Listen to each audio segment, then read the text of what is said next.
Verwanderlagt Merci willkommen. Ich begrüße mich dann noch ganz herzlich auf das Pressekonferenz zum CGB zur Besteuerung von den bestörten Grenzgänger. Als allererst muss betont gehen, dass als Regierung an diesem Dossier genauso gut am Inhalt wie auch an der Form kein Fauxpas ausgelöst wird. Zum Inhalt will ich noch einmal daran erinnern, dass als Regierung von nur von guten Steuerreform angekündigt hat, mit dem Ziel, Kaufkraft durch Steuerleistungen zu erhöhen. Der Finanzminister hat auch nicht mitgehen, für immer nicht zu betonen, dass diese Steuerreform nicht mehr sozial gerecht kann sein. Es war dafür auch umso erschreckend, dass als Regierung sich am Dossier Steuerreform eine flagrante Diskrimination von den bestörten Grenzgängern par rapport zu den bestörten Residenten angefordert wird. Es gibt also für die Details vom Inhalt, wird weitergehen und wechseln.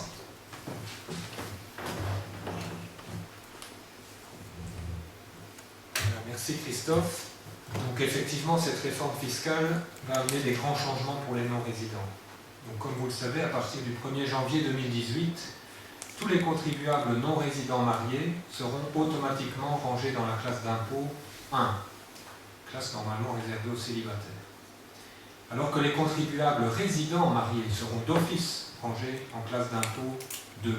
Ça veut dire qu'au niveau du droit commun, il y aura directement une différence de traitement entre un couple résident et un couple non résident au niveau de la classe d'impôt. Alors il existe une dérogation à ce droit commun, une possibilité d'échapper à la classe 1 et donc de se faire imposer selon le taux global, le fameux taux global qui va tenir compte de l'ensemble des revenus du ménage. Pour pouvoir demander et solliciter ce taux global, il faut remplir une condition. C'est la condition qui est fixée par l'article 157 ter, qui permet à un contribuable non résident d'être assimilé à un résident, sous la condition que au moins 90% des revenus, qu'ils soient professionnels ou non professionnels, qu'ils soient indigènes ou étrangers, au moins 90% des revenus du contribuable soient imposables au Grand-Duché. Si cette condition est remplie, eh bien, le contribuable non résident marié pourra échapper, entre guillemets, à une imposition de classe 1 et pourra être imposé selon le taux global. Ce taux ou ce seuil de 90% contient encore une petite spécificité parce qu'il n'est pas applicable à tous les non-résidents.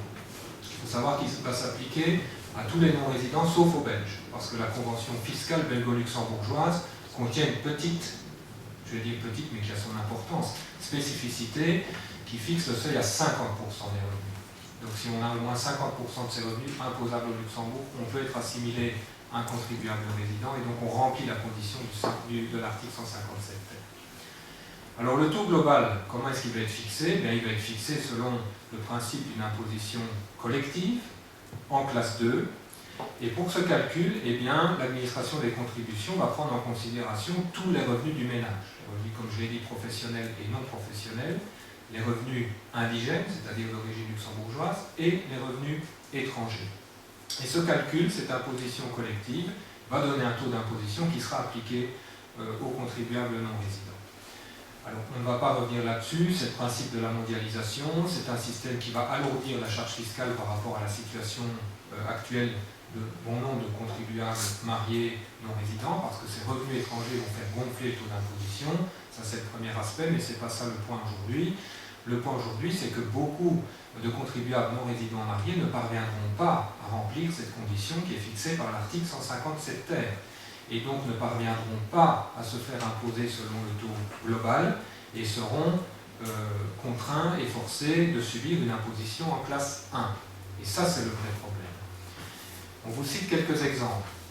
Un premier cas de figure, c'est le cas d'un retraité à carrière mixte. Un retraité qui a une partie de sa carrière au Grand-Duché, une partie dans son pays de résidence.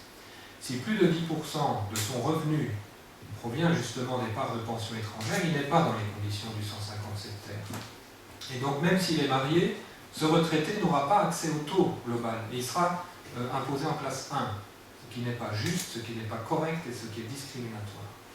Ça peut être aussi le cas de contribuables non résidents mariés qui ont un certain niveau de revenus locatifs.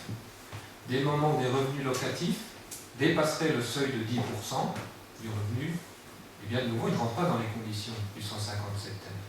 Ça peut être aussi un retraité qui a des revenus locatifs à l'étranger. Vous voyez, les critères peuvent se cumuler. Ça peut être aussi le cas, il y en a de plus en plus, de salariés qui sont envoyés par leur employeur prestés à l'étranger. Quand un contribuable non résident est envoyé à l'étranger, il tombe sous le champ d'application des conventions fiscales bilatérales que le Luxembourg a contractées avec ses voisins, et à partir d'un certain nombre de jours prestés à l'étranger, la part de salaire relative à cette prestation n'est plus imposable au Luxembourg, elle est imposable à l'étranger. Et si cette part imposable à l'étranger dépasse 10% du revenu du contribuable, de nouveau, il ne remplit plus les conditions du 157 thème. Alors il peut être marié, il sera quand même imposé en classe 1 et il n'aura pas accès au taux global. Ces trois situations particulièrement problématiques ont été dénoncées à maintes reprises, exemple à l'appui. Et pour faire face à cette situation ou à ces situations, le gouvernement a décidé d'introduire un second seuil, parce qu'il se rend bien compte que le seuil fixé par le 157 thème est problématique. Et le deuxième seuil, c'est un seuil en fait de niveau de revenu. C'est ce qui a été annoncé hier finalement. C'est ce que si le contribuable réalise un revenu net étranger qui n'excède pas un certain niveau de revenu, qui a été fixé à 13 000 €, eh bien, il peut être assimilé à l'article 157 thème, qui sera considéré comme remplissant les conditions de l'article 157 thème. Avec un bémol, parce que les fameux 13 000 €, on ne va pas tenir compte des dépenses spéciales, on ne va pas tenir compte des cotisations de sécurité sociale qui ont été payées à l'étranger, et on ne va pas non plus tenir compte des impôts qui ont été payés à l'étranger. Donc ça ne va pas être un brut moins sécu, moins impôt pour voir si on est au-dessus ou en dessous des 13 000. Finalement, les 13 000 dont on parle, c'est le brut moins 300 € de frais d'obtention. Ce qui veut dire que des pensions brutes étrangères de 13 000 € pour des pensionnés à carrière mixte, c'est quand même quelque chose qu'on va rencontrer assez souvent.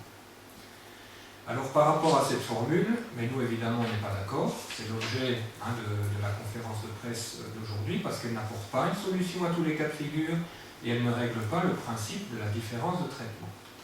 Et pour illustrer ça, on vous a préparé deux exemples très concrets dans la phare de presse, parce que c'est très sympathique de la part du gouvernement de donner deux exemples qui lui sont favorables, mais nous on va vous montrer deux exemples qui ne sont pas du tout favorables. Le premier exemple, et on n'a pas voulu prendre des revenus exagérés, trop élevés, on n'a pas voulu non plus compliquer la situation avec par exemple un conjoint qui aurait aussi des revenus étrangers, on va partir d'une situation très simple. C'est un contribuable non résident qui est marié, qui est retraité, qui a une carrière mixte. Il a, de par son travail au Luxembourg, une pension de droit luxembourgeois à hauteur de 25 000 €. Il a un revenu étranger, que ce soit une pension dans son pays de résidence, un revenu locatif, peu importe, un peu au-dessus du seuil de 13 000 qui a été fixé, 14 000 €, ce qui n'est pas quelque chose d'extraordinaire. On ne parle pas ici de gens avec des gros revenus. Et on considère que le revenu n'a même pas de conjoint. Donc on ne va pas encore compliquer les choses en rajoutant encore des revenus étrangers. Eh bien, qu'est-ce qui se passe aujourd'hui? Ce contribuable est imposé en classe 2, parce qu'il remplit la condition de réaliser plus de 50% de ses revenus imposables au Grand-Duché.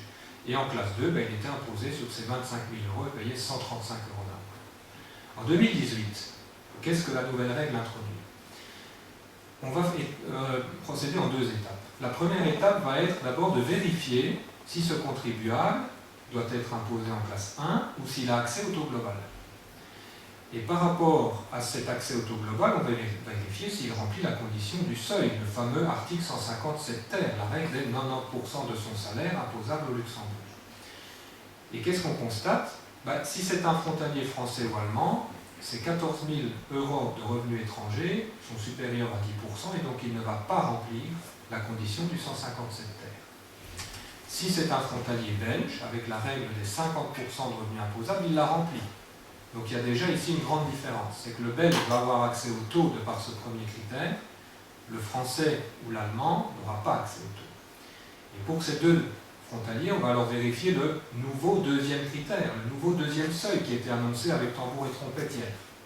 Et ce deuxième seuil, c'est le plafond de 13 000 €. Et bien dans ce cas de figure-là, il n'est pas rempli non plus, puisqu'il y aurait un revenu de 14 000 €. La conséquence, c'est quoi? C'est qu'on aura un frontalier belge qui va être imposé au taux global, et c'est qu'on aura, dans la même situation, avec le même niveau de revenu, un frontalier français et un frontalier allemand qui va être imposé en classe 1, comme un célibataire. La différence, on vous l'a chiffré, Si les frontaliers belges, on lui calcule un taux global sur l'ensemble de ses revenus, c'est-à-dire les 25 000 produits au Luxembourg et les 14 000 d'origine étrangère, on impose donc ces 39 000 en classe 2, ça fait un taux d'imposition de 3,86%. Comme dans ce cas de figure-là, on ne va l'appliquer que sur la part étrangère, et qu'il y aura une obligation de faire en fin d'année une déclaration, sur la part luxembourgeoise, pardon, et qu'en fin d'année, il y a une obligation de faire une déclaration d'impôt, on rajoute encore, pour être correct, le fonds pour l'emploi, 7%, ce qui ferait un impôt total de 1 032 € pour un frontalier belge. Le frontalier français ou allemand, lui, va être imposé sur ses 25 000 € en classe 1, 1 472 €. Donc 400, un peu plus de 400 € de différence d'impôt pour le même cas de figure. Excusez-moi juste de vous interrompre, mais en fait, sur votre cas du frontalier belge, il devra quand même payer encore des impôts en Belgique sur les 14 000 €. Oui, comme le frontalier, comme l'allemand. Et voilà, et ça ferait combien du coup? Parce que ça ferait 1 032 € plus quelque chose. Ben, plus la retenue sur les 14 000 €. Et vous savez combien elle ferait cette retenue? Ça, on ne l'a pas calculé, mais ce qu'il faut savoir, c'est qu'en Belgique, la retenue sur les 14 000 € va être également effectuée sur une base de mondialisation. Donc on va additionner les 14 000 et les 25 000, et l'administration fiscale belge va calculer un taux, comme il est calculé ici, de retenue à appliquer sur les 14 000. Et ça, c'est un des éléments qu'on va citer dans la conclusion, c'est comme les taux d'imposition sont plus élevés en Belgique, en France ou en Allemagne qu'ici, ces mécanismes de mondialisation font que la somme des impôts que les gens vont payer dans les différents pays est de toute façon supérieure à ce qu'un résident paierait sur les 39 000 €. On n'a pas fait le calcul ici parce que l'objectif, c'est de montrer qu'on a un traitement différent en fonction du pays où on vient à situation égale. Mais évidemment, sur les 14 000 €, l'impôt sera payé en Belgique, comme en France, comme en Allemagne, plus l'impôt selon le taux global ici pour le belge et selon la classe 1 pour le frontalier français et allemand. Donc la différence de traitement, elle est manifeste, elle est évidente. Un deuxième exemple qu'on a voulu utiliser pour illustrer cela, et on n'a pas été chercher le cadre bancaire qui a un très haut salaire, qui va partir 2 mois à l'étranger, à ambition et compagnie. On a pris un exemple assez basique, qui pourrait être quelqu'un qui part en mission, qui a un chantier de 4 mois par exemple en Allemagne. Donc un contribuable qui est salarié non résident, marié, qui habite en Allemagne, et qui est mobile, c'est-à-dire qui est envoyé par son employeur pour réaliser des prestations à l'étranger. 8 mois sont prestés au Grand-Duché sur l'année, 32 000 € de recettes. On parle d'un salaire de 4 000 € qui n'est pas, comme je vous l'ai dit, un salaire mirobolant. 4 mois prestés en Allemagne, 16 000 € qui sont liés à cette prestation, qui seront considérés comme un revenu étranger. Ce qui se passe en 2017, c'est qu'il est imposé en classe 2 sur son revenu luxembourgeois, qui est imposable au Luxembourg, c'est-à-dire sur 32 000 €, vous payez 834 €. Les 16 000 € étaient imposables en Allemagne, sont imposables en Allemagne déjà aujourd'hui. Pourquoi? Parce que la convention entre l'Allemagne et le Luxembourg dit que si vous dépassez plus de 19 jours prestés en dehors du Grand-Duché, vous êtes imposable en Allemagne pour toute la partie prestée en dehors du Grand-Duché, donc pour les 16 000 €. Donc parce qu'il dépasse les 19 jours, mais dès le premier jour dans ce cas-là. Donc la convention est claire, 32 000 taxés au Luxembourg parce que réalisés au Luxembourg, 16 000 réalisés en Allemagne, parce que dépassant le quota de 19 jours autorisé. Donc au Grand-Duché, il payait 834 € en classe 2, puisque plus de 50% sont réalisés au Luxembourg, plus de 50% de ses revenus, et les 16 000 sont eux imposés en Allemagne. En 2018, je vérifie de nouveau si mon contribuable a accès ou pas au taux global. Première condition, la condition basique du 157 terre, 90% de ses revenus sont-ils réalisés au Luxembourg? La réponse est non, puisque 16 000 par rapport à 32 000, c'est plus de 10% du revenu. Donc, on va vérifier s'il remplit le fameux nouveau deuxième critère, le nouveau seuil qui permet à soi-disant tant de personnes de rentrer dans les conditions. Ici, on se rend compte que 16 000, c'est plus que 13 000, et dans ce cas-là, la deuxième condition de seuil n'est pas remplie non plus. Et donc, ça veut dire quoi pour ce contribuable? Imposition en classe 1 d'office. Il n'y a même pas de discussion, il n'a même pas accès au taux. Imposition en classe 1 sur 32 000 €, c'est 3 082 € d'impôt. Si on avait donné la chance, et c'est ça qu'on demande, si on avait donné la chance à ce contribuable de dire il doit être traité comme un résident, c'est-à-dire qu'il doit avoir au départ l'accès à la classe 2 et ensuite faire l'objet de l'imposition selon le taux global, eh bien, il aurait eu une imposition au taux global de 5,98%. S'il n'y avait pas ces questions de seuil, il aurait pu avoir quand même une imposition à 5,98% sur ces 32 000 réalisés au Luxembourg, ce ce qui lui aurait fait 2048 € d'impôt. Donc 1000 € de moins. Donc l'accès au seuil, pour lui, le fait qu'on lui empêche d'avoir accès à ce seuil et qu'on lui empêche d'avoir accès à ce taux global, c'est 1000 € dans ce cas-ci, pour des petits salaires. Donc je ne vous explique pas, dès qu'on augmente évidemment dans les salaires, ce que ça peut donner comme résultat. Et donc pour nous, c'est ça qui est vraiment problématique, c'est que ces dispositions, au départ, et en plus avec ce qui a été annoncé hier, qui ne change rien, elles sont discriminatoires. Pourquoi ? Parce qu'un résident marié va être d'office rangé en classe 2, un non-résident marié va être d'office rangé en classe 1, et ce n'est que sous certaines conditions qu'il pourra accéder au taux global. Et dès le moment où un seuil est imposé aux uns et n'est pas imposé aux autres, alors qu'ils sont dans les mêmes conditions, alors qu'ils seraient taxés in fine de la même façon, selon ce principe de mondialisation des revenus, il y a discrimination. Et ce problème sera, à mon avis, démontré devant les juridictions compétentes. Certains contribuables n'arriveront en plus pas à remplir ces conditions de seuil, comme je l'ai expliqué. Les 13 000 € qu'on a présentés hier comme étant la panacée, c'est un artifice qui va, comme j'ai dit, peut-être permettre à certaines personnes qui ont des revenus inférieurs à 13 000 de rentrer encore dans la possibilité du seuil, c'est vrai, mais ça ne règle pas le problème de fond. La question du principe même de la discrimination entre un résident et un non-résident dans la même situation n'est pas réglée par cette question des 13 000 €. Elle reste totalement pendante. Deuxième discrimination entre non-résidents eux-mêmes, puisqu'on voit que les conditions d'accès pour un frontalier belge ou pour des frontaliers allemands ou français ne sont pas les mêmes par rapport à ce taux. Un frontalier belge aura beaucoup plus facilement accès au taux par rapport à un frontalier français et allemand. Et on voit avec des situations égales, ou les situations les mêmes au niveau familial et au niveau revenu, qui vont donner des résultats très différents au niveau impôt à payer. Et ça, c'est pas acceptable. Comme j'ai déjà signalé, et ça on l'avait déjà dit précédemment, c'est une réforme qui ne tient pas non plus compte de la situation globale des contribuables. Et quand on fait la somme des impôts qui sont à payer par tous ces phénomènes de mondialisation qui s'accumulent dans chacun des pays, pays de résidence, pays de travail, la somme totale des impôts qui sont payés est de toute façon plus élevée que ce qu'on paierait ici si 100% des revenus étaient réalisés au Luxembourg. Et puis ce qu'on ne dit pas non plus, et ce qu'il faut lire entre les lignes, c'est que par rapport au calcul de ce taux global, le montant qui va être pris en compte ne va pas déduire les impôts qu'on a payés à l'étranger. Parce que les autres pays, quand ils mondialisent, en France, on a aussi la mondialisation, mais on déduit l'impôt qui était payé au Luxembourg pour calculer le taux à appliquer sur le revenu français. Ici, on ne va pas déduire les impôts. C'est-à-dire que des frontaliers qui ont été imposés sur leur part de revenus étrangers, parfois très lourdement dans les pays voisins, qui ont donc un revenu net qui est fortement inférieur à ce qu'on peut connaître ici, eh bien, on va encore reprendre le montant d'impôts qu'ils ont payé pour recalculer le taux à leur appliquer sur la part de revenus imposable au Luxembourg. Et ça, c'est pas correct. Et par rapport à ce seuil de 13 000 €, comme je l'ai dit, et c'est écrit noir sur blanc dans la note du gouvernement, c'est 13 000 € qui finalement sont un salaire brut moins uniquement des frais d'obtention. Le gouvernement refuse, pour chiffrer ce montant, de déduire les dépenses spéciales, donc pas de déduction de la sécurité sociale que le salarié a payé et pas de déduction non plus des impôts. Donc c'est pour cette raison que ce qui a été présenté hier comme une avancée majeure, pour nous n'est pas acceptable, on ne l'a pas accepté parce que c'est finalement une validation de ce principe de traitement différent entre résidents et non-résidents. Le principe fondamental pour nous doit rester qu'à situation égale, les personnes doivent être traitées de la même façon.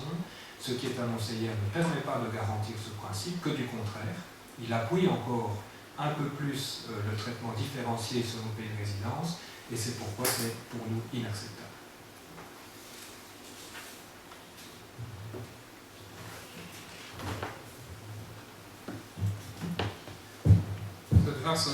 Je ganz gut erklärt von Ihnen hier proposiert Finanz für alles nicht akzeptabel ist.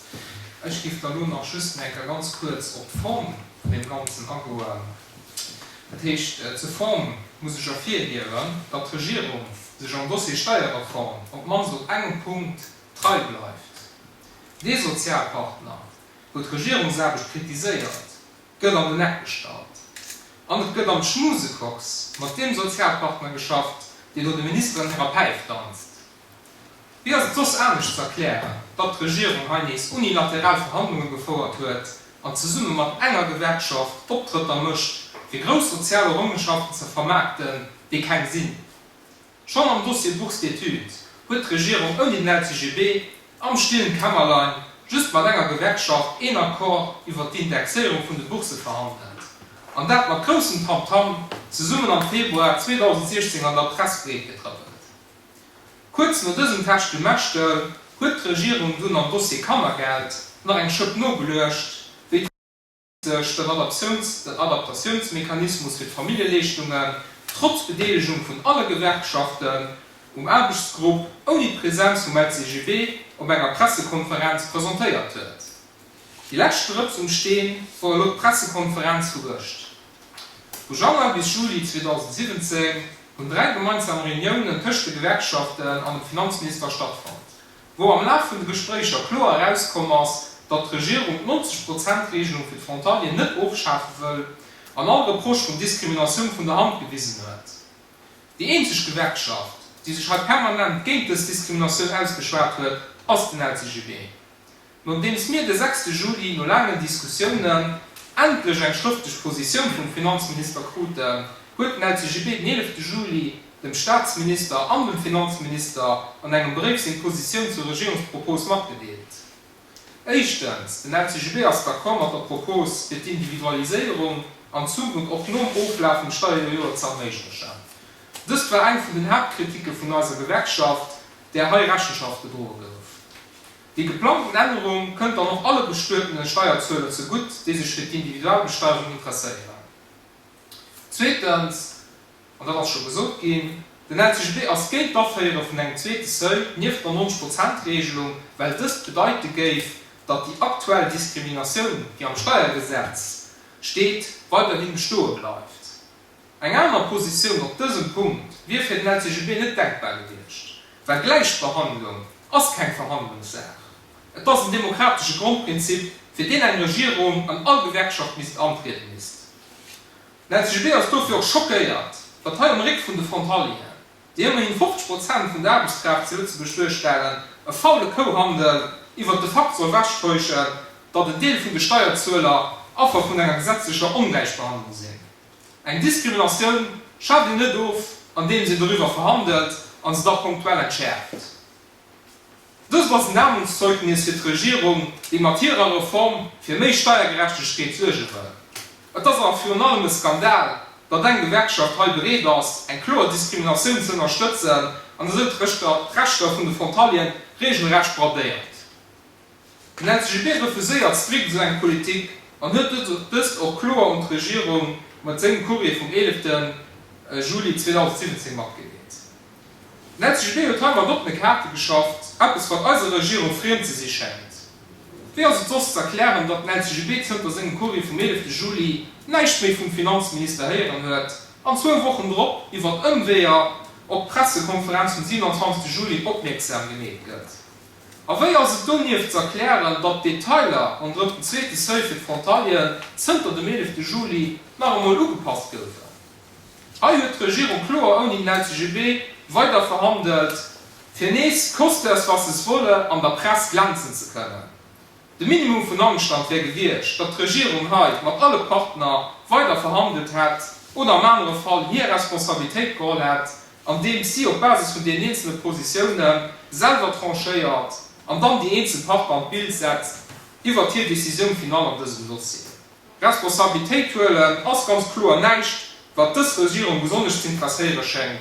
Es zählt just die eigene Meinung an die von denen Akteuren, die in den Plan haben durchlaufen. Auch heute hat den LCGB den Premier an 2 Briefe seine Position abgegeben. Den 11. Juli seine Position zum Fond und gestern zur Form vom Dossier. Das Politik als einem Staatsminister, den eigenen Aussagen noch, der Premier von der Tripartite wird sein, nicht würdig. Das Politik als auch nicht einer Regierung würdig, dem man Versprechen von Sozialdialog und Transparenz zu betreten ist. Transparent ist heute just, dass die Regierung mit der schamlosen Unterstützung von der Regierungsgewerkschaft Politik lernt Leute möchte. Und der Sozialdialog als für als Regierung just etwas, was die bei Bedarf an Entwicklung stellen kann, mehr am Daily Business zählen just die unilateralen Arrangementen, mit denen Kameraden, wo genehm sind. Und das von unserer Regierung kann der CGB just so sein. Sozialdialog bedeutet nicht, dass den sich bei all Dossier Welt so malt, wie eng sie gefällt. Und so steht passende Partner sich, die zu allem Jahr Namen sieht. Sozialdialog bedeutet, dass die mit allen Partnern gleichermaßen müssen diskutieren und versuchen, einen Kompromiss auszuschaffen, mit dem jeder leben kann. Wir haben die Premiere Ausposition als Richter klar mitgedeelt und erwarten uns heute, dass die Regierung aufhält, den Sozialdialog auf Face zu treten. Falls nicht, werden sich in den nächsten Wochen am Montag weiterhin das inakzeptable Schattenseiterweise von der Regierung Februar an seine Grundprinzipien treiben bleiben. Wie die Pressekonferenz für Gericht bewiesen wird, tritt den NCGB nach als einzige Gewerkschaft zu Lützeburg gegen alle Formen von Diskrimination an. Der NCGB setzt sich weiter dafür an, dass alle Steuerzahler über dieselbe Rechte und Pflichten verfügen, weil nicht mehr das gelebte Steuerrecht geht. Der NCGB wird an einer ersten Phase all seine betroffenen Momenten an Bild setzen über die Politik, die auf ihrem Buckel gemerkt wird. Darüber hinaus wird der NCGB nächstes Jahr sich nicht scheuen, die Steuerzahler für Gericht zu unterstützen, die gegen das Diskrimination will fehlen. Beim NCGB gibt es keinen Co-Handel auf Kosten von den Salarien. Im Gegensatz zu anderen Gewerkschaften vertritt der NCGB dem noch nicht mit allen Moyens just seine eigenen Interessen, wir stellen in alle Bereiche mit seinem Engagement und seinen Argumenten den Menschen an den Mittelpunkt. So nicht Spaß.